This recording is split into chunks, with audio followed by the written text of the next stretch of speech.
All right, we are in the Mark Twain National Forest today, and we're here to get some answers. And we're gonna talk about that a little bit further in this video. Lee has never been here. Luke and I have only been here once in the spring, but we're headed down here.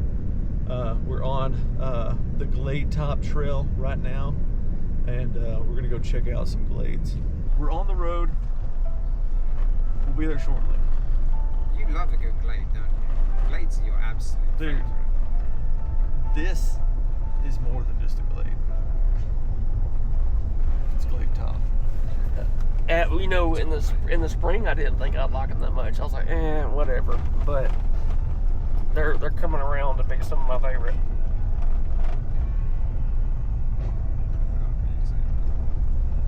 The view sheds are impeccable up here. View sheds. That's a very technical term. Ashley, you want to say Ashley all here? Oh man, that's a good view. Look at that right there. I guess we can stop here, Lee. That's a pretty view. Smoke tree scene. Oh yeah, let's get out.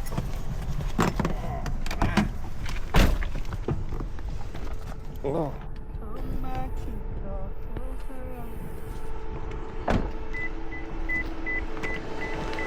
Buy a hybrid. It always purrs at you.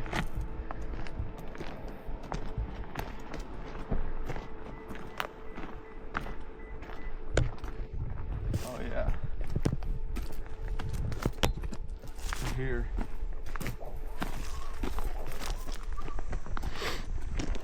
Well, this right here is universal. I'll tell you, you can find this anywhere you go. Oh, look at that.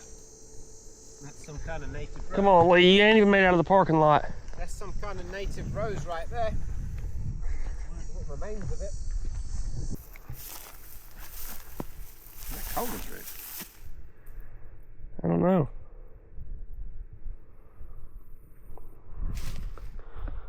Ooh. This is another some kind of clover. What is that? Like Culver's root. This What is that? Ooh. Very aromatic, whatever this is down here. What's that? This one? That looks like some kind of prairie clover. Yeah, I know. That's why I was. I just wonder what. That's nice. All right, Lee. First impressions. You didn't even make it out of the parking lot. That looks like a gar. This is. It's gotta be a gar. Doesn't fit like. First impressions, Lee. It's beautiful up here. This is a wonderful glade. They have anything like this in the hinterlands? Actually, kind of, yeah. Not quite as good as this though.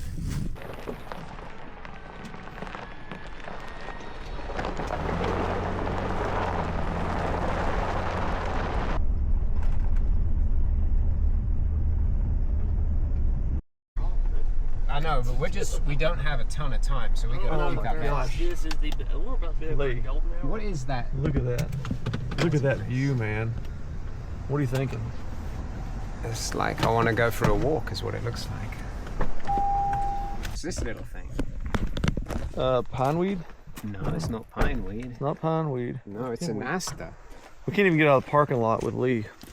It's an aster. Look at that. Yeah, I'm just ID plants already.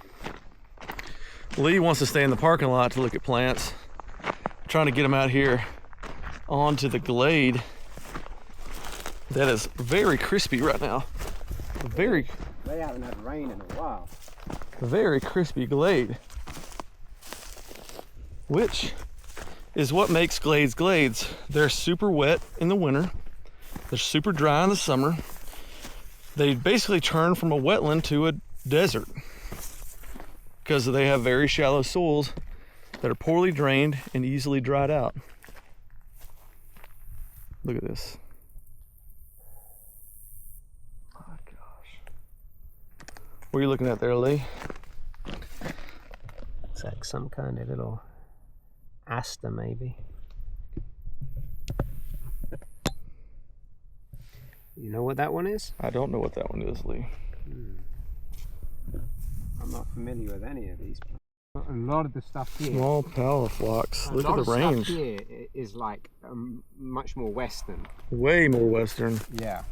So we're getting into some crazy western stuff. So this is really a disjunct. Oh, look at this. That's a healthy one right there, Lee. Oh yeah. Look at that fella right there. There's a tiny little thing here. Rebecca, no idea. Don't know. Here's some liatris. Man, this is like being on another planet. Look at how crispy that is. What's this? It's like another planet, isn't it, Lee? It's all aster. Everything's aster. A lot of asters this time of year. Little white aster out here. I'm not sure. I've never seen that before. And look at this. This is that is the same species we saw earlier. That's a spotted liatris. Is that spotted liatris? That looks just like it we saw earlier. Yeah. It's the first time. Second in time Kansas. I've seen it then. Yeah, in Kansas. Way out of the Ozarks. And the and that sort of restoration there. It's got the same. I think it's the same thing. That's very narrow leaves. Crispy. But those were just in flower. This one's done already, so maybe it's not. Yeah, these glades act different. Yeah, but it's got like the flowering heads are all sort of angled upwards. You know, they're all kind of sticking up. Yeah, there. they are. You've got more leafy like bracts between the individual heads. Yeah, leafy bracts, angled heads. Weird seed pod. Yeah, that's Smoke tree? it's primrose, evening primrose. Isn't Oh, it? they had that huge primrose Yeah, here. that's what that is. Dude, the flower's like the size of your hand. Yeah, It's that big. Yeah, those big primroses. Yeah, I don't know what Crazy. they're called. It's a croton, man. Look at that croton. Oh yeah, there's a croton. A croton. I don't know what kind that is. Little crotons going on there. Man, what great weather as well. The temperature's just right up here, isn't it? Yeah. It said 90 in the truck, but it don't feel like It it. don't feel like it at all. It's nice and dry and What echinacea is that, you think, Lee? I don't Right know. down here. What do you think? Pretty hard to tell right now. Yeah, it looks pretty dead. Palette, is it Pallida? No. I'd have to look up what other people have found here. I don't know. You tell me. You know echinacea better than I do. We don't have echinacea in North Alabama. Somebody's been off-roading down here. Them daggum off-roaders always ripping and wrapping and cutting, and it's just, we're gonna have to do something about them. Can't stand it. It's still getting nutrients. It's still. Got some allium, That's not onion of some sort. That's an acid. That's some kind of acid. Luke's learning botany. Lee is teaching Luke botany. Yeah, I wouldn't. He's just giving me information. That does not mean I retain it. I want to retain it, but it just doesn't. I don't know why. This stuff, I bet this was showing off a few weeks ago, man. Yeah, with this liatris, it must have Off-roading been right there. It would have been something to see. Yeah. I mean, this gumweed is kind of pretty, but It's like we're in a desert, boys. You would think if GRM was going to plan a visit for people to come down, they would do it when everything was popping off. oh, is this where we're going right here? This is where we're going right here, Lee. This is where we're going. Oh, This is man. where we're going. What do you think? What do you think? Some nice hills here. Dude, Look at that, Lee. Yeah, Glades, it's- as far as you can see. There's a lot of glade here. If you're into glades, this is your place. What are you seeing in the parking lot this time, Lee? What do we got? Parking lot chronicles.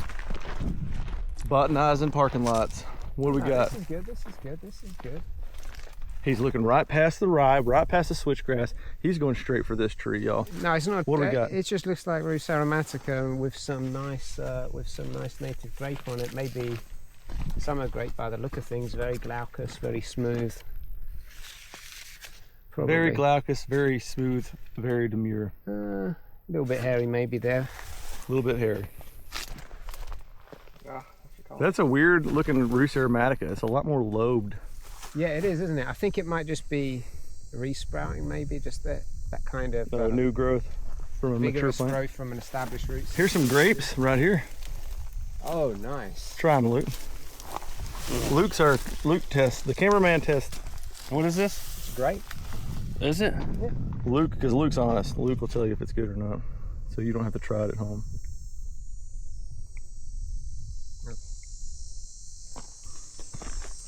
Oh boy. That's strong.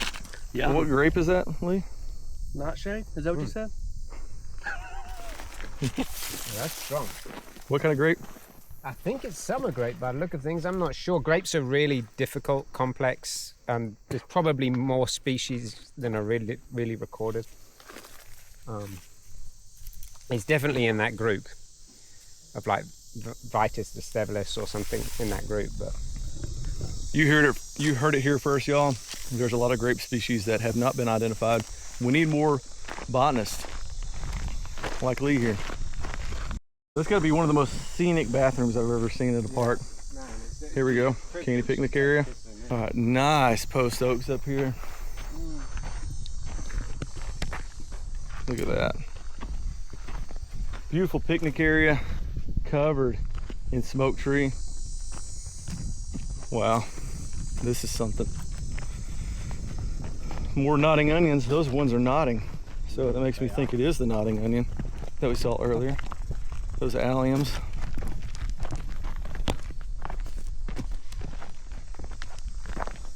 Oh, let's get up here on these picnic tables. Y'all don't have to follow me. Look at this down here. Oh, nice lookout. another flower right here. Just like filiformis, maybe? I think that's filiformis. The kind of croton growing up here. Maybe one of my favorite national forests I've ever been in. Here's a Latris. It looks kind of like scaly blazing star, but it's definitely not. All right, Lee has identified this as cylindrical blazing star. Lee, what's your opinion of this place? These glades after glades after glades in the distance. It's really nice. Usually you find just little pockets of habitat at places like this, but with all this, it's like a whole ecosystem. It feels really robust and yeah, so these get burned quite a bit. I'll show you the burn map on Onyx. Historic wildfire, and look at this map, Lee. So you can see oh yeah, the history of the fires here. 2023, Three Sisters Fire, 2021, 2021, 2024, lots of 2023s, 2025, 2024. And so that tells you this place sees a lot of fire. and it hasn't seen it in a couple of years, and it's still very open. Yeah. Like there hasn't been a lot of the root bank mustn't have had a lot of root, you know. Is there any very- question to you that this would have been a grassland historically? I mean, not with frequent fire. I mean, it was bound to be a grassland. I mean, So- with these thin soils, it's not gonna. I mean, the plants present are gonna be super dependent on these open canopies. Yeah, You've not got close. a lot of canopy. woody encroachment, mind you. Yeah, I a mean, lot there's of woody lot encroachment. And so, do you think that those woody plants along some of these terraces would have been here? You could see some of those really obvious terraces there, Yeah. where there's probably pretty thin soils. And do you think the cedars there would have been there naturally, or in some spots, or you think they would have been here in this quantity? I mean, there might have been a few patches here and there in places, but But it's hard to imagine with regular fires coming through here that they would have been much big trees out of the bottoms there. so it's not even any doubt in your mind that there was historical fire here. No, there'd be no doubt. So Lee shares the same opinion as myself, as a lot of our friends here in Missouri, as a lot of the experts on grasslands here in the Southeast. Fire would have been prevalent on these landscapes. These very dry, arid landscapes would have been extremely prone to fire because of their dryness, and then because of them being dominated in grasses, post oaks, short leaf, a lot of fire dependent tree species being prevalent around here. And these places are being lost to cedar, a tree that is not fire dependent. It actually hates fire. And so without fire, these places get lost you lose these grasslands, which means you lose most of the diversity to a monoculture of cedars. And so that is what's happening on some of the wilderness area next door. There is no fire. And because of that, there's a lot of cedars, and we're losing this grassland. Look, we got some Missouri orange coneflower Lee was trying to identify. And what is it, Rudbeckia missouriensis? Oh wow. You see all these little white flowers here? I've never seen this one before. Yeah. That's goldenrod. What? It's a white goldenrod. Where? It's a white goldenrod. All those little flowers there, that's all a white. Right here? Look at that. Teaching me something new, Lee. Lee is saying this is white goldenrod. Oh, white flat top goldenrod. New one to me. White flat top goldenrod is what Lee's telling white us. goldenrods, but this is a new one to me. This whole habitat is new to me. So. Filery's different. It's got more. Oh, yeah. Prairie dot. Just beautiful. And you know what? Yeah, no, it is. It's white flat top goldenrod. Absolutely. We hadn't seen a single person out here. Pretty crazy. Is that absolute? If you're in the Ozarks of Missouri or Arkansas, be sure to check out the limestone ecosystems. These grasslands are incredible places. They're what got me, limestone ecosystems are what got me interested in plants. And they're just so cool to me. It's like little desert grasslands out here just hanging on, because fortunately there's not a lot to do with limestone places other than corium, so that's almost the only threat to them other than woody encroachment. And so we gotta protect what we have left of these places. Just so incredible. Look at that. Look at that. All this limestone amongst these giant smoke trees. Call these Chittam wood in Alabama. They got a really pretty yellow wood to them, but you hardly ever see it because you hate to cut one of these big boys down because they're rare. Super rare, super showy. Something we should be proud of in Missouri, in Alabama, Arkansas, is having these smoke trees. Pretty much the only place they're found in the whole U.S. Look up the range of smoke trees, American smoke tree. Beautiful, beautiful, beautiful tree. Should be used in landscaping a lot more, and just one of the coolest species out here on these places. Look at this, Glade Top Trail.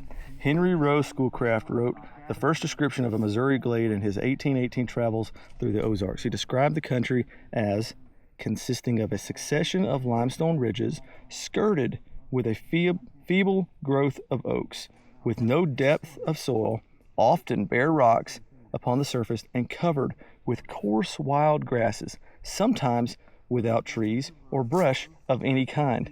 Frequently, these prairies occupied the tops of conical hills or extended ridges, while the intervening valleys were covered with oaks. No mention of cedars taking over the landscape. Lots of talk of open landscape. Limestone ridges skirted with oak, which means that around the top of the ridge was likely open, skirted with oaks around the edges, which is exactly what these glades out here look like today. So, I don't know, frequent these prairies. I mean, how do you even argue that these aren't supposed to be open, that fire shouldn't be here? I just don't understand it, especially, oh my gosh, look at that wasp. Oh my gosh. Oh yeah. Oh yeah. Holy crap. Luke. What? What the heck is that thing, dude? It's a type of wasp. Like a flying rat? Where'd it go? That way.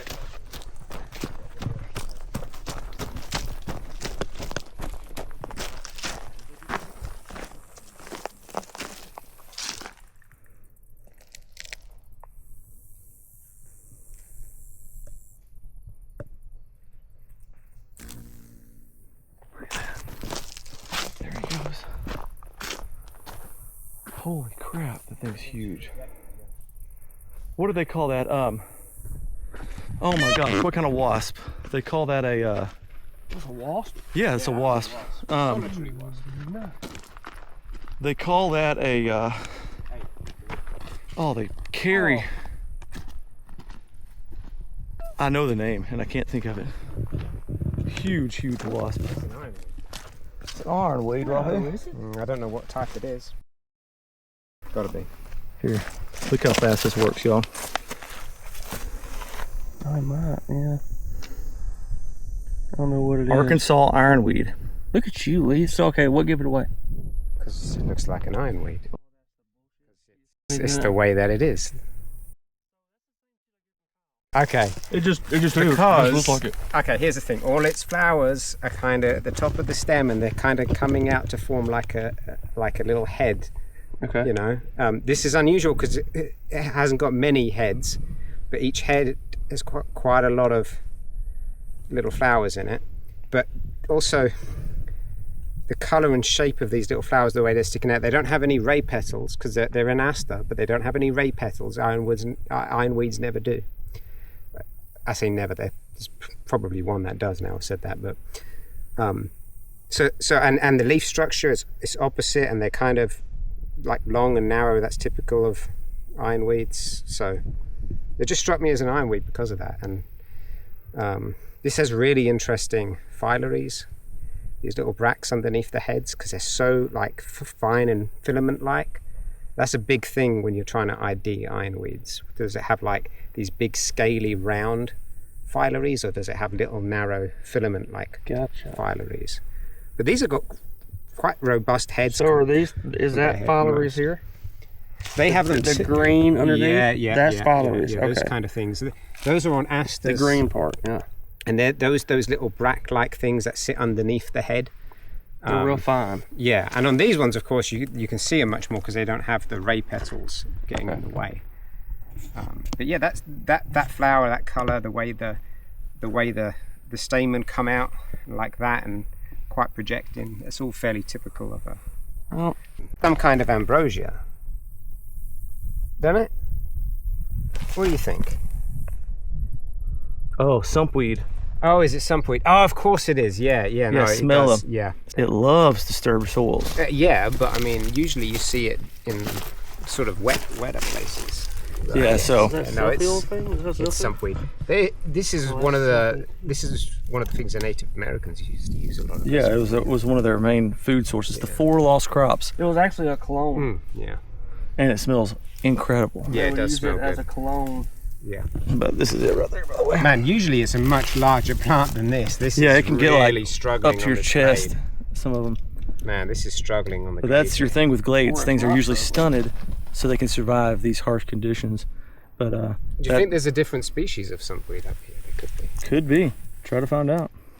Okay, so Well, let's check before you go with that, because no, that's what it is, Lee. Is I it can different? tell. Yeah, we were wrong. It's not sumpweed. It is a ragweed, like Lee said it was to begin with before I smelled it. But It is. It's Ambrosia bidentata. Yeah. Yeah, I've it's- never seen this before, but lance leaf ragweed, and dude, it smells amazing. yeah, it does. It smells really, really good. Nice. Like really good. I wish I could describe it to you right now. That makes a lot more sense because I was so surprised to see sumpweed here. Lee, describe that fragrance. For something that looks so plain, it smells very showy. Yeah, it smells so good. Yeah. It smells like almost like bug spray. If you're a bug, Almost like bug spray in a way, right? it's kind of, But sweeter. it's sweet. I don't know. I messed Lee up there. I made him think it was a sumpweed and it wasn't. And now he's upset because we should always listen to Lee. That's why he works with us, because he can usually figure it out. A verbena. Verbena stricta. Nice. So that's what that was. It's not a plantain. It's not, no. It's a verbena. Look at this, Lee. Flowers look like it was some kind of plantain. You see all these cedars taking this over? Yeah, it's What's your opinion on that? Do you think that's how it would have naturally looked up there? Or do you think that is unnatural? Do you think that is due to lack of fire in this part I of think the that's forest. a clear indication of fire suppression right there. That's what I think. And look, where we're standing right now, look at this. You can clearly tell which side of the road was burned and which side wasn't. This one wasn't. And I knew that before I even looked at the app because it has gigantic cedars on it. When this over here, the cedars are still there, but they're much smaller. And there's a lot more grassland, a lot more prairie, a lot more diversity. Would you agree, Lee, that this over here to our left with fire is gonna have more diversity, is gonna be closer to what it historically should be than this over here? Absolutely. Red cedar should not be dominating these glades. That is an artificial product of fire suppression. There, you heard it. 2 boys from Alabama up here in Missouri where they're gonna tell us we don't know these ecosystems, but I'm telling you, that's the truth. That's the only explanation. If you take fire away, these places become that. And then you lose all of these rare grassland species. I mean, it's that simple. Yeah, I'm really interested in this. Over here on the side of the road where there's fire, we have baptisia. Look at that. Beautiful. I am thinking Like that all that wild quinine, or maybe not river. Throw them seeds this out there. might be American quinine lace. But believe it or not, Those laces that really... there are some botanists here in Missouri who think different. They think that fire should not be on the landscape. And I'm not saying that fire can't be harmful sometimes.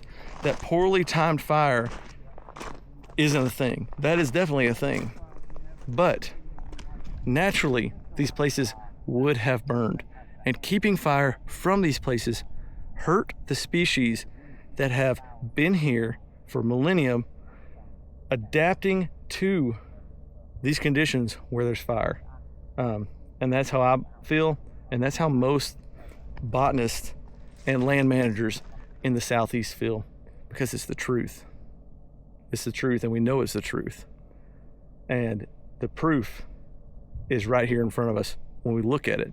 When we look at the 2 places that are managed with fire and managed without fire, it's night and day. This is, if this is American Queen Anne's lace or not.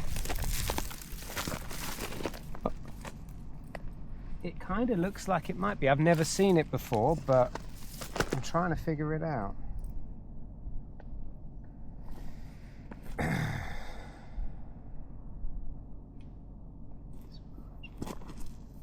Lots. Look at these shrubs. A lot of shrubs in here. These are fire adapted shrubs. You've got smoke tree, you've got the fragrant sumac, and they're all over these glades in little patches. And those little shrublands, those would have been excellent cover for quail and wildlife interspersed throughout these prairies. That's smoke tree. This is that fragrant sumac. What are you looking at, Lee, to try to figure this out? These withered old Queen Anne's lace just look a bit irregular to me, and it might be just because of where they're growing, but I've been searching for the American Queen Anne's lace. A lot of people don't realize there is a native Queen Anne's lace here. Yep. It's much less common than the invasive one, and I've been on the lookout for it, and I'm just checking this now to see if I can figure it out. What resource are you using to try to tell features to identify it? I am using Weekly's Flora of the Southeastern United States on my phone here, trying to figure out the key.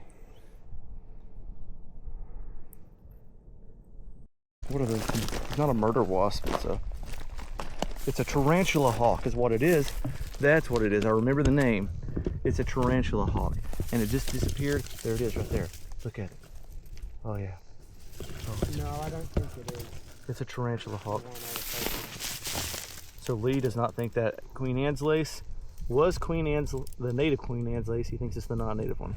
Or it's something else. Or it's something else. Look at that thing. Oh my gosh. It didn't have any fruit. There's no fruit on it. I wish it had fruit. Maybe it dropped it already.